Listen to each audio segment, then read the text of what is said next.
好，接着呢，我们要介绍这个录音的这一个功能。这个录音功能我们要介绍之前呢，我们先必须在轨道的地方新增一个轨道。那这时候你可以选择你要单声轨还是双轨哈。单声轨它就会出现只有单个轨道，那立体双声轨它就会一组有2个轨道哈，就像这样一组有2个轨道的一个样式哈。那当它被黄色的线所框起来，就表示我们目前就刚好正在这个地方去做一个操作。这时候呢，我按下录音键，它就会把我现在所讲的各式各样的话都录进去了哈。那我按下暂停，那我们就可以从这个地方开始听听看我们刚录的声音有没有进去。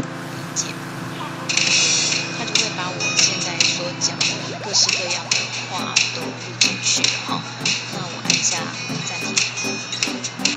好，这个就是我们刚刚做的这个录制这个键的功能哈。接着呢，我们来介绍旁边这几个工具的功能。第一个呢是选取工具哈，工具的意思呢就是我可以把游标放在任何我想要的地方，然后利用滑鼠左键拖移把它板摆起来。这时候呢，我就可以对这个地方进行任何我想做的动作。比方说，我按下 Delete， 这个地方就被我剪掉了；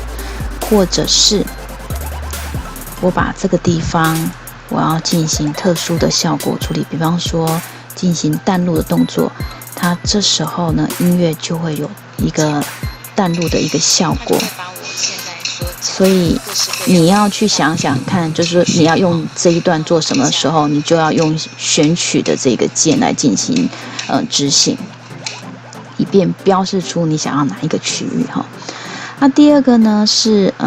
拨风工具，拨风工具按下去呢，这个东西就会出现一个像漏斗的2个三角形的一个 mark 的符号。你可以在这个地方轻轻的按一下，它就会出现它就会出现几个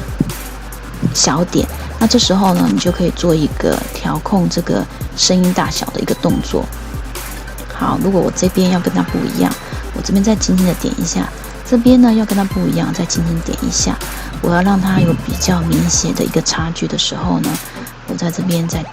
变得很小很小声来让你做一个比较。所以这时候我把游标移到这里，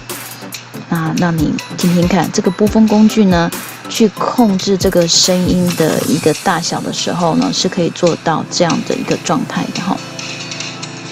由小声慢慢变大声，然后经过下一个区块的时候呢，又可以进行变小声的一个动作哈。那大概是这样子哈。好，接下来我们要介绍的是这个绘制工具哈。这个绘制工具专门用来处理比较小的一个声波点的一个改变哈。所以呢，我们必须要选择这个放大的功能，把这个音讯轨它的声波变得非常的放大，放大到你可以看到上面变成一个小小的线。那这时候呢，这个笔呢就可以去做一个很小的局部的调整，你要变小声或者是变大声都可以。那我们再把它缩小回来，其实你可以看到这样的小点事实上是在全部的整个大范围里面，它根本就是很难以看出它的改变。所以这通常就是很专业的人，他要去做一个局部很细微声音改变的时候会用到的哈。接着呢，这个就是放大镜的一个功能哈。那一样，你去点选它的时候，它就会出现是放大或缩小，那就看你的需求哈。你要放大或者是缩小，你就可以去选择适当的一个效果，或者是按右边也是可以的哈。那接着呢，另外一个工具呢叫做时间位移工具。时间位移工具呢，是我们可以去直接移动某一段声波哈。比方说我要移动的是这一段，那我就可以，对不起，我先，比方说我要移动的是这一段，我把这个时间位移工具按下去，然后我就可以把它移动到任何我想要的地方，甚至是不同的组、不同组，甚至是不同组的一个音讯轨都可以。那最后呢，这里有一个叫做多重工具。多重工具呢，顾名思义呢，是前面这几个工具的综合。那一般状态下，我比较不喜欢操纵它哈，因为有时候是你要靠近到某一个地方的时候呢，它出现什么样的一个标示，你可以知道它是属于现在是哪一种工具。比方说，我现在靠近到这里，它变成是这个2个三角形的漏斗形状，那它这时候它就变成是拨风工具。好，如果比方说我靠到这里的时候，它变成是这个 I 的形状，那这时候它就变成选取工具。好，所以